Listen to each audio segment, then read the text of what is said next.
रात का समय था। संध्या अपने बिस्तर पर राजेंद्र के सामने खामोश सी बैठी थी। राजेंद्र उसके हाथों को अपने हाथों में लिए बैठा हुआ था और उसकी आंखों को गौर से देख रहा था। तुम्हारी ये झील सी आंखों में डूब जाने को दिल चाहता है संध्या। ऐसा मन करता है कि तुम्हें पास बैठाकर 24 घंटे तुम्हें देखता रहूं और तुम्हारी महक में खो जाऊं। संध्या उसकी बातों को बिना किसी रिएक्शन के सुने जा रही थी। ऐसा लग रहा था कि वो अंदर से बहुत दुखी है।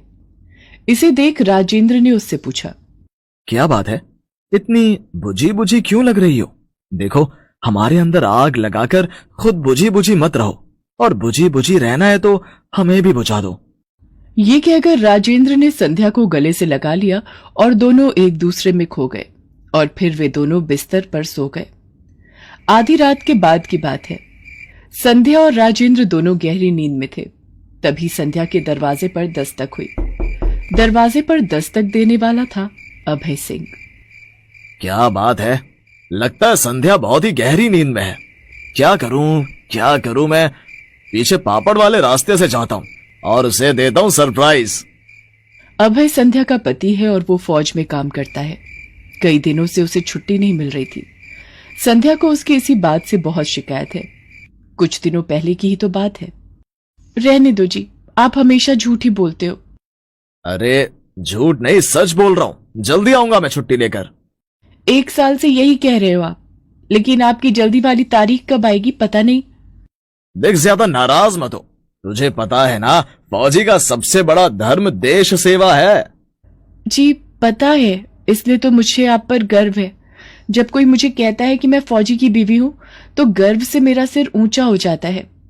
सुन, अब मैं रखता हूं, पीटी का टाइम हो गया है। संध्या और अभय की शादी को 3 साल हो गए हैं। अभय संध्या को बहुत प्यार करता है। संध्या भी उसे बहुत चाहती है। शादी की पहली रात की वो बात याद कर उसके मन में अब भी गुदगुदी होती है, जब अभय ने उसके लिए एक प्यारा सा गाना गाया था। बहारों फूल बरसाओ, मेरा महबूब आया है, मेरा महबूब आया है। अभय की आवाज जैसी भी रही हो, लेकिन उसने जितने दिल से उस गाने को गाया था, उसे सुनकर संध्या ने उसे गले से लगा लिया था और कहा था कि आप बहुत अच्छे हैं जी। मैं डर रही थी कि एक फौजी से मेरी शादी हो रही है, ना जाने कितने अनुशासन में मुझे रहना होगा, लेकिन आप तो फौजी के साथ साथ प्रेमी भी हैं। संध्या, एक फौजी से बड़ा प्रेमी कोई नहीं हो सकता। तभी तो वो हंसते हंसते देश के प्रेम में, भारत माँ के प्रेम में अपना बलिदान तक दे देता है, और इससे बड़े गर्व की बात तो किसी भी फौजी के लिए नहीं होती। पुरानी बातों को सोचता हुआ अभय अपने घर के पीछे लगे पाइप के सहारे छत पर पहुंचा। छत की चाबी उसके पास थी ही, लेकिन अंधेरा होने के कारण उसका हाथ छत की रेलिंग पर रखे एक गमले पर जा लगा और गमला एक जोरदार आवाज के साथ छत पर गिर पड़ा। उस आवाज से संध्या की नींद खुल गई। अरे, ये छत पर क्या गिरने की आवाज आई? कहीं कोई चोर वोर तो नहीं चढ़ा है छत पर? संध्या ने राजेंद्र को जगाया। फिर संध्या जोर जोर से चिल्लाने लगी, चोर चोर। संध्या की चोर चोर की आवाज जैसे ही अभय ने सुनी, वो ऊपर से ही चिल्लाते हुए बोला, अरे संध्या, चोर नहीं है, मैं हूं। अरे ये तो अभय की आवाज है। वो कब आ गए? अपने पति की आवाज को सुनकर संध्या का चेहरा पीला पड़ गया। उसका गला सूखने लगा। उसे समझ नहीं आ रहा था कि वो क्या करे और क्या ना करे। उसने राजेंद्र को वहां से किसी तरह निकलने के लिए कहा, राजेंद्र, मेरे पति आ गए हैं। तुम जल्दी से यहां से भाग जाओ, नहीं तो बहुत गड़बड़ हो। संध्या ने आगे वाला दरवाजा खोला और राजेंद्र वहां से भाग गया। इस बीच अभय छत से नीचे उतर आया था। उसे देख संध्या के चेहरे पर पसीना आ गया। क्या बात है, तुम्हारा चेहरा इस तरह उड़ा हुआ क्यों है? मुझे देखकर खुशी नहीं हुई क्या? उसे देख संध्या के चेहरे पर पसीना आ गया। खुशी? हाँ, खुशी तो बहुत हुई है, लेकिन ये आप अचानक कैसे आ गए? हाँ, क्यों? कोई गलती कर दी क्या मैंने अचानक आकर? अरे, ये कैसी बातें कर रहे हैं आप? मैंने सोचा कि तुम्हें हमेशा मुझसे शिकायत रहती है कि मुझे छुट्टी नहीं मिलती, इसलिए जब मुझे इस बार छुट्टी मिली तो मैंने तुम्हें बताया नहीं, बल्कि सरप्राइज देने आ गया। क्यों, कैसा लगा मेरा सरप्राइज? ये कहकर अभय ने संध्या को अपनी बाहों में भर लिया। तुमने बताया नहीं संध्या, कैसा लगा मेरा सरप्राइज? बहुत अच्छा। इससे अच्छा तो कुछ भी नहीं हो सकता कि आप मेरे पास रहें, मेरे साथ रहें। संध्या अभय से बातें तो कर रही थी, लेकिन उसकी बातों में वो गर्मजोशी नहीं थी जो पहले हुआ करती थी। अभय ने इस बात को नोटिस तो किया, लेकिन उसने उसे कुछ नहीं कहा। अगली सुबह भी संध्या का चेहरा उतरा ही लगा तो क्या बात है संध्या, तुम्हारी तबीयत तो ठीक है ना? तुम इतनी उदास सी क्यों लग रही हो? अरे नहीं जी, ये आप कैसी बातें कर रहे हैं? आप आएंगे और मैं उदास रहूंगी? अरे मेरी जिंदगी की सबसे बड़ी खुशी तो आप हैं। संध्या ने ये बात कह तो दी, लेकिन अभय उसकी बातों से संतुष्ट नहीं हुआ। उसे आए हुए आज 3 दिन हो गए थे, लेकिन अभय को कुछ न कुछ कमी संध्या के बर्ताव में लग रही थी। इस बीच उसने ये भी देखा कि संध्या किसी से छिपकर फोन पर बातें करती है, और बातों के बाद उसके चेहरे पर टेंशन की लकीरें साफ देखी जा सकती थी। एक दिन, सुनो, तुम्हें पता है ना मेरे पति आए हुए हैं। देखो प्लीज मुझे फोन मत करो। मेरी हंसती खेलती जिंदगी में आग मत लगाओ राजेंद्र। और जो आग इधर लगी है उसका क्या करूं? देखो, तुम जो बोलते हो वो मैं करती हूँ ना। कुछ दिन तो मुझे छोड़ दो। ये कहकर संध्या ने फोन रख दिया। हालांकि राजेंद्र फोन रखने के बाद भी उसे बार बार कॉल करता रहा। तंग आकर संध्या ने फोन स्विच ऑफ कर दिया। लेकिन उस दिन उसकी ये हरकत अभय ने देख ली और उसे बुलाकर कहा, संध्या, मुझे तुमसे एक बात पूछनी है।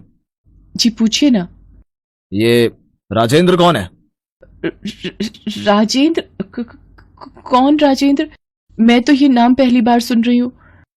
अच्छा, तो खाओ फिर मेरे सर की कसम कि तुम किसी राजेंद्र को नहीं जानती। अभय की इस बात पर संध्या फूट फूट कर रोने लगी और रोते हुए उसने कहा, आप मुझे गोली मार दीजिए। ये तुम क्या कर रही हो?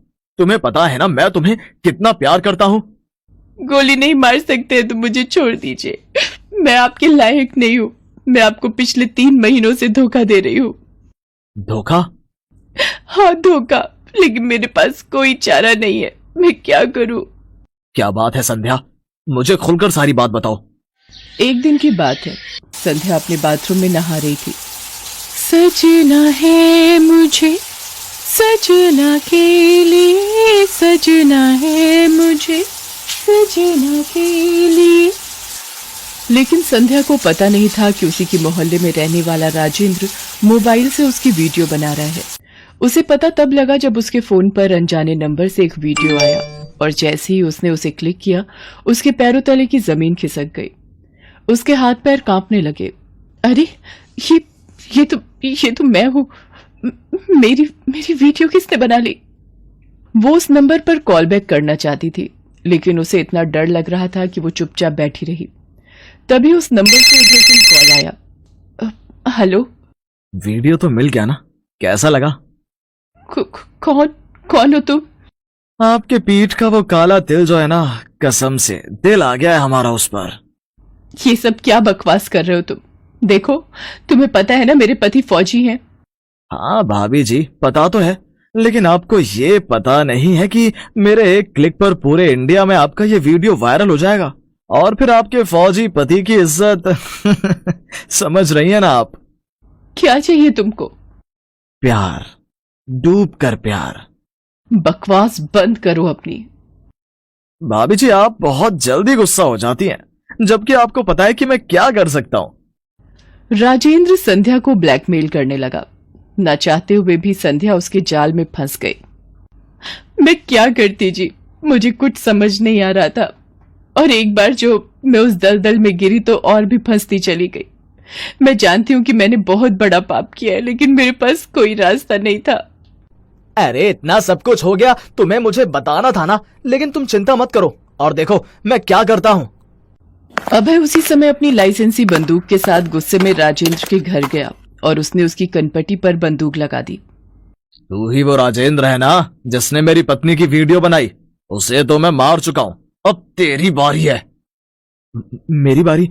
अरे देखिए, मुझसे गलती हो गई। सुन, पहले तो तू वो ओरिजिनल वीडियो मुझे दिखा। मुझे अभी के अभी वो डिलीट करना है, उसके बाद तुम्हें दुनिया से डिलीट कर दूंगा।